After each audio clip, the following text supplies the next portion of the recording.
La ville de Saintes vibre depuis quelques jours aux sonorités classiques de son festival. Que ce soit au Gallia, à Sainte-Trope ou à l'Abbaye aux Dames, à 11h, 13h, 17h ou 20h, les rendez-vous sont nombreux. Sans fausse note, depuis maintenant 41 ans, ce festival, régionalement, nationalement et internationalement reconnu, attire bon nombre de musiciens et de formations de haute qualité. Se reposant sur sa notoriété et son âge, ce festival a su trouver sa place dans le panorama musical français. Depuis une quinzaine d'années, son directeur artistique attache une grande importance à diversifier la programmation pour que chaque édition soit un renouvellement.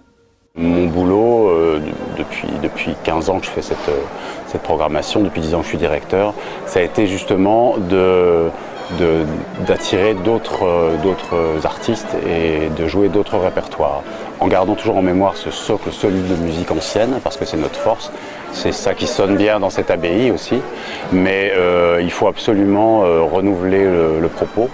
Et il n'est pas du tout question évidemment d'abandonner la musique ancienne, la musique baroque, mais sans arrêt s'ouvrir à des répertoires qui vont ailleurs, parce que le public vient pour les œuvres du passé et découvre des œuvres du présent. Découverte, c'est bien le maître mot d'un festival comme celui-ci. Souvent considérée comme une musique de spécialistes, la musique classique s'ouvre ici à tous les publics. D'abord avec un lieu de rencontre sur la place de l'abbaye, où toute une installation avec chaises et tables invite à la flânerie et à la discussion, puis avec l'ouverture au public des répétitions de tous les artistes et formations, et enfin, grâce à un écran géant retransmettant des concerts place Bassompierre. Et quand on parle de musique réservée à une élite, la réponse ne se fait pas attendre. D'abord, il faudrait arrêter de dire que la musique classique est élitiste, parce que après tout le monde le croit. Et plus on le dit, plus ça devient une espèce de, pas de légende, mais en fait d'évidence pour tout le monde.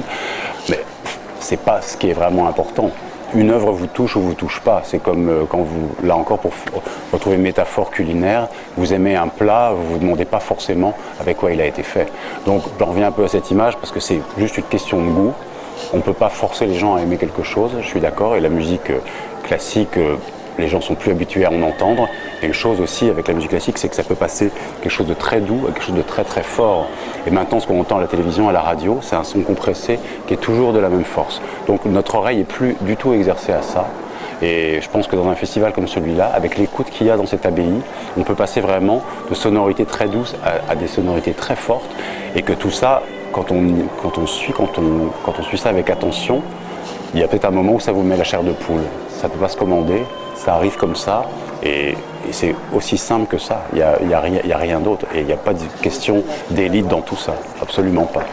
Ce festival est donc ouvert à tous, même les moins mélomanes d'entre nous, en laissant traîner une oreille ici ou là, peuvent donc y trouver leur bonheur musical.